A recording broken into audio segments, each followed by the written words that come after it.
Et maintenant, parlons restauration risquée. Le poisson globe est un raffinement japonais et dans le monde de l'alimentation, il est comparable à la roulette russe. Sa chair hautement toxique contient de la tétrodotoxine, qui est 1200 fois plus toxique que le cyanure. Miam. Normalement, les gens ne peuvent pas rester en vie s'ils mangent ce poisson. Pourtant, les chefs japonais sont formés pour enlever les parties empoisonnées de ce mets délicat à $200 appelé fugu. C'est cher. Il est presque totalement interdit aux États-Unis. Il n'y a que quelques endroits qui sont autorisés à le vendre. Peut-on dire que des gens meurent d'envie de goûter ? Je ne peux pas. Ok, je ne le ferai pas. Un autre aliment interdit aux États-Unis est le kasumarzu, qui signifie fromage pourri en italien.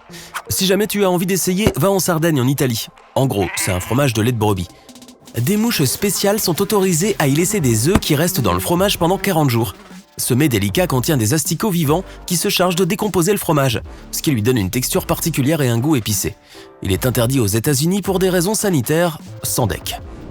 Contrairement au kasumarzu, un fromage doux et crémeux, le surpi est connu pour être le fromage le plus dur du monde.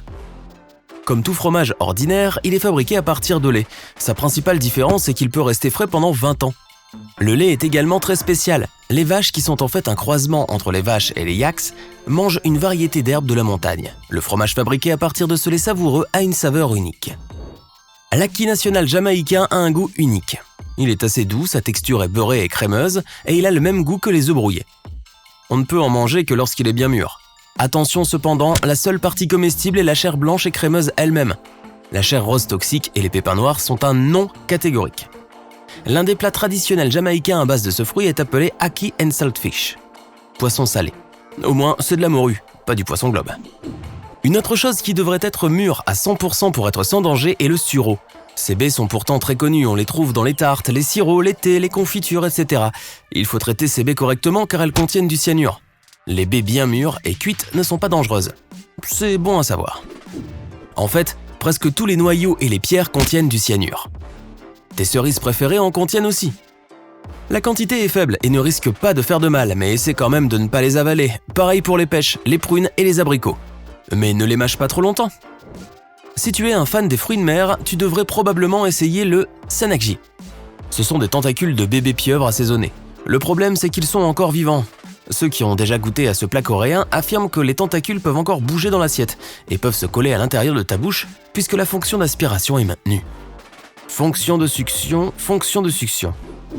En attendant, un autre fait alimentaire amusant. Les requins du Groenland n'ont pas de voie urinaire et tous les déchets qu'ils produisent sont essentiellement filtrés par la chair et la peau.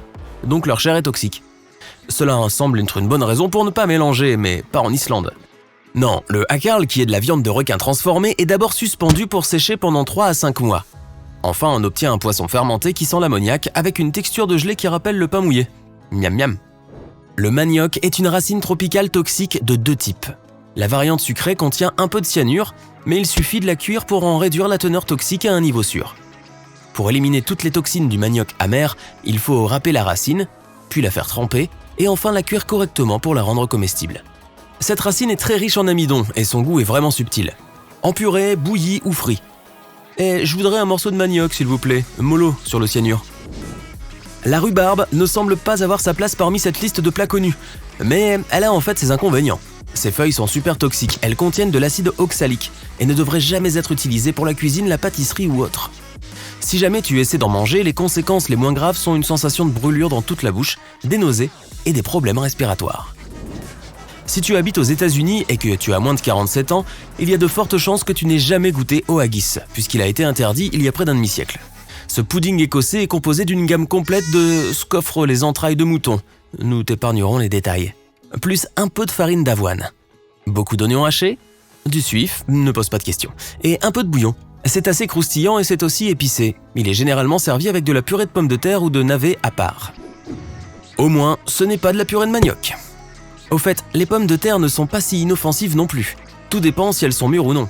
Les pommes de terre dites vertes sont pleines de toxines, et les germes de pommes de terre contiennent de la solanine, qui est assez toxique. Il en va de même pour les amandes vertes et les noix de cajou, qui sont pleines de cyanure si elles ne sont pas assez mûres. Heureusement, les noix que nous trouvons dans les supermarchés sont bien traitées, ce qui signifie qu'elles sont tout à fait sûres. Ouf. Il y a un bistrot à Bangkok où l'on prépare la même soupe au bœuf et aux nouilles depuis 45 ans. C'est littéralement la même soupe. Elle mijote depuis plus de 4 décennies. Le bouillon n'a jamais été jeté. Il est toujours conservé pour la soupe du lendemain.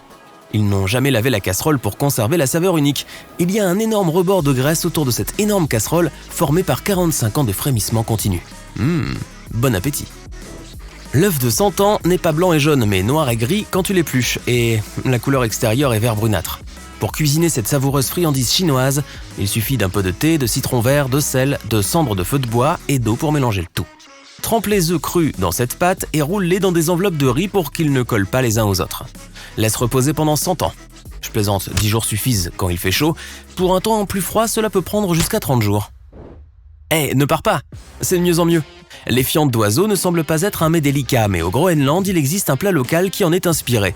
Il s'appelle oromit et est fait à partir de fientes de lagopèdes. Ils les ramassent en hiver quand elles sont sèches et les cuisent avec de la graisse et de la viande de phoque. Les fientes ainsi cuites ont un goût de gorgonzola. Vraiment. Étonnamment, le thon inoffensif peut être assez dangereux. Les gros poissons vivent longtemps dans l'océan. Le problème est que le niveau de mercure dans les océans a considérablement augmenté au cours des dernières décennies et les poissons l'absorbent dans leur chair. Si tu manges beaucoup de thon ou tout autre gros poisson de l'océan, tu risques d'être intoxiqué par le mercure. Ce n'est pas qu'il faille arrêter d'en manger, il suffit de faire attention à sa consommation. Quant au thon, ses globes oculaires sont un mets très apprécié en Chine et au Japon. Les yeux de thon doivent être bouillis avant d'être mangés, heureusement. Et il faut aussi les assaisonner. Si tu réussis, tu obtiendras un mets au goût de calmar qui te dévisage quand tu le manges. Le bon côté, c'est que ça coûte moins d'1 €. Les haricots rouges sont aussi un peu toxiques. Tu l'as peut-être jamais remarqué ou même su, mais c'est parce que nous les mangeons tous bien préparés. Les haricots cuits ne présentent aucun danger, alors que les haricots rouges crus contiennent une protéine toxique. Pour s'en débarrasser, il faut d'abord bien les faire tremper, de préférence pendant la nuit, et changer l'eau avant de la faire bouillir. Lorsqu'ils sont mous, ils ne sont rien d'autre qu'une excellente source de protéines non toxiques et de plein d'autres nutriments. Au Cambodge, tu peux essayer un anka croustillant qui a un peu le goût du crabe. Il est frit et assaisonné. L'ingrédient principal est une tarentule. Bon, ça ne ressemble pas vraiment à un déjeuner maintenant. Cette soupe dont je ne prononcerai pas le nom est vraiment délicieuse. Le goût est vif mais délicat, et elle a le même goût que les crevettes. Eh bien, ce plat traditionnel laotien a l'air vraiment cool jusqu'à ce que tu réalises qu'il est fait d'œufs de fourmis. Pour lui donner un peu d'amertume, ils ont aussi tendance à y ajouter quelques petites fourmis. Au Mexique, on ne jette pas les grains de maïs devenus noirs parce qu'ils sont pourris. Ils sont conservés comme une spécialité culinaire appelée, ce nom. Les champignons qui recouvrent le grain lui donnent cette odeur de terre et de bois. Miam miam. Tu as faim ? Certains plats n'ont besoin que de la décoration, notamment les gâteaux et les tartes. En Angleterre, il existe une tarte appelée Stargazy Pie. Le nom parle de lui-même. Les sardines, accompagnées de pommes de terre et d'œufs, sortent de la croûte de la tarte et fixent le ciel. Mais parfois, ce sont les queues qui pointent vers le ciel. Le thé aux champignons est une autre chose étrange qu'ils boivent en Europe de l'Est, en plus de boissons à base de lait aigre. Il s'agit essentiellement de thé noir ou vert fermenté. Il est fabriqué en ajoutant une culture entière de bactéries, elles ne sont pas consommées, elles fermentent juste la boisson, à du thé sucré, où le sucre agit comme une levure. Ajoute du jus, des épices ou tout ce que tu veux goûter. J'en ai assez de tout ça, je crois que je vais vomir.